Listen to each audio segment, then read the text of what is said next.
The sound of my front door exploding inward will haunt me forever. 1 second I was sitting at my kitchen table drinking my morning coffee and checking emails.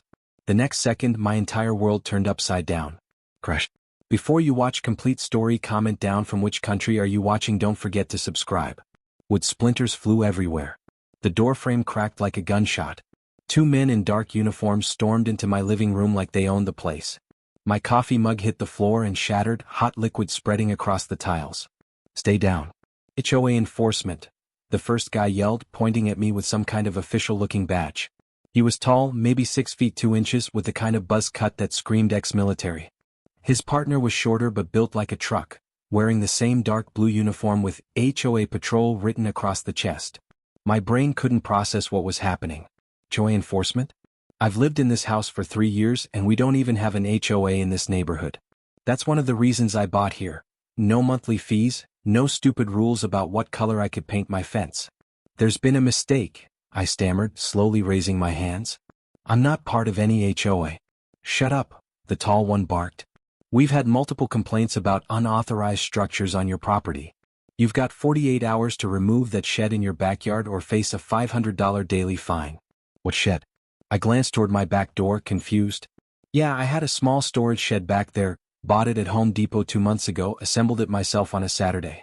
It was maybe 8 by 6 feet, just big enough for my lawnmower and some garden tools. Hardly what you'd call an unauthorized structure. Look, there's clearly some confusion here, I said, trying to keep my voice calm. Let me show you my property deed. This area isn't governed by any HOA. You can check with the county records. The shorter guy laughed, not a friendly laugh but the kind that made my skin crawl. County records don't mean squat when residents file complaints about eyesores bringing down property values. That's when I noticed something that made my blood run cold. The badge the tall guy was flashing at me, it looked wrong.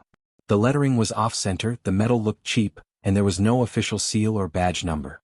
It looked like something you could order online for $20. Can I see some proper identification? I asked, my voice stronger now. Real badges have numbers and... You questioning our authority? The tall one stepped closer, his hand moving to something on his belt. We've got every right to inspect properties in violation of community standards. But here's what these 2 idiots didn't know about me, and more importantly what they didn't know about my house. They saw a quiet 34-year-old guy living alone in a suburban neighborhood. They probably figured I'd be easy to intimidate, easy to push around with their fake badges and made-up authority. What they didn't see was Rex. Rex is my 175-pound German Shepherd, and he's not just any dog. He's a retired police K-9, 8 years on the force with the Metro PD before a minor hip injury forced his retirement. I adopted him 2 years ago when his handler, Officer Martinez, couldn't keep him due to apartment restrictions. Rex had been sleeping in the laundry room when these clowns kicked in my door. The crash woke him up, and now I could hear his nails clicking on the hardwood floor as he made his way toward the commotion.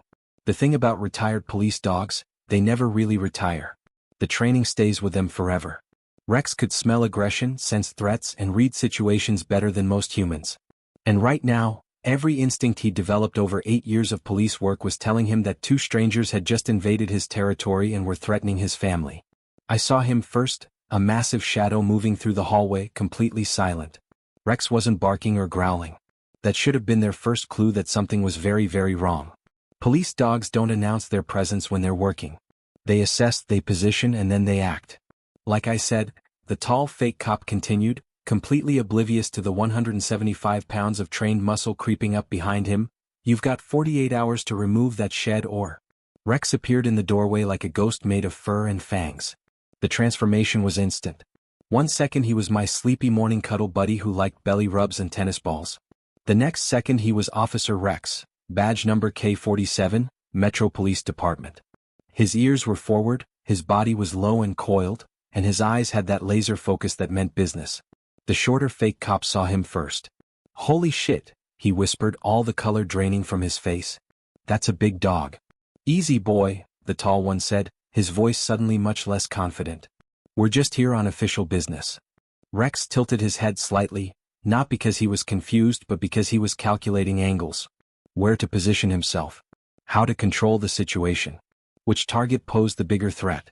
Rex, stay, I said quietly, not because I wanted to protect these idiots, but because I needed to understand what was really happening here. Good boy, just stay. Rex stayed, but every muscle in his body was coiled like a spring under maximum tension. His eyes never left the two men, and a low rumble started deep in his chest, not quite a growl, more like the sound a diesel engine makes right before it roars to life. "Look," I said, standing up slowly, "I think there's been a serious misunderstanding here. This isn't HOA property, you're not real enforcement officers, and you just broke into my home without a warrant or probable cause. I'm going to ask you nicely to leave before this situation gets worse." The tall fake cop's hand moved toward his belt again. "Are you threatening us?" "No," I replied calmly, "but Rex might be." That's when Rex took 3 steps forward, placing himself directly between me and the intruders. He was still following my stay command, but his body language was screaming a different message. "Try me. Please try me." "Call off your dog," the shorter one demanded, but his voice was shaking now. "He's not doing anything," I said. "He's just standing there." But I should probably mention that Rex has been trained to subdue suspects who pose a threat to his handler.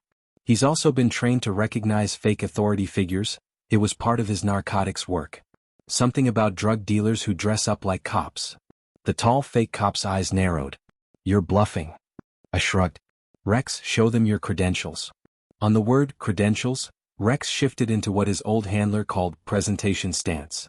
It's a position K9s learn to demonstrate their training to judges and juries, chest out, head high, eyes locked on target.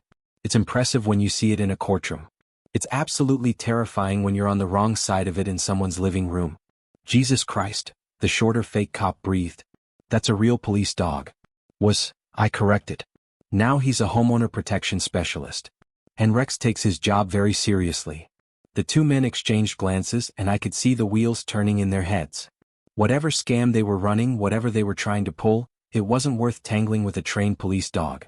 "This isn't over," the tall one said, trying to maintain some authority as he backed toward the door. "Actually, it is," I replied, pulling out my phone. "Because I've been recording this entire conversation. Breaking and entering, impersonating police officers, extortion, that's about 10 years worth of felonies right there. Plus, my security cameras caught you kicking in my door." The shorter fake cop was already halfway out the door. "Come on, let's go." But the tall one wasn't ready to give up. "You can't prove anything. It's your word against." Rex took 1 step forward.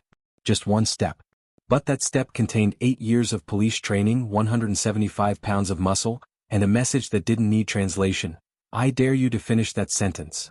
The tall fake cop stumbled backward, tripped over the broken door frame and landed hard on my front porch. Rex didn't pursue, he was too professional for that. He just watched as both men scrambled to their feet and rushed toward a beat-up white van parked across the street. "Rex, good boy," I said, kneeling down to scratch behind his ears. "Very good boy."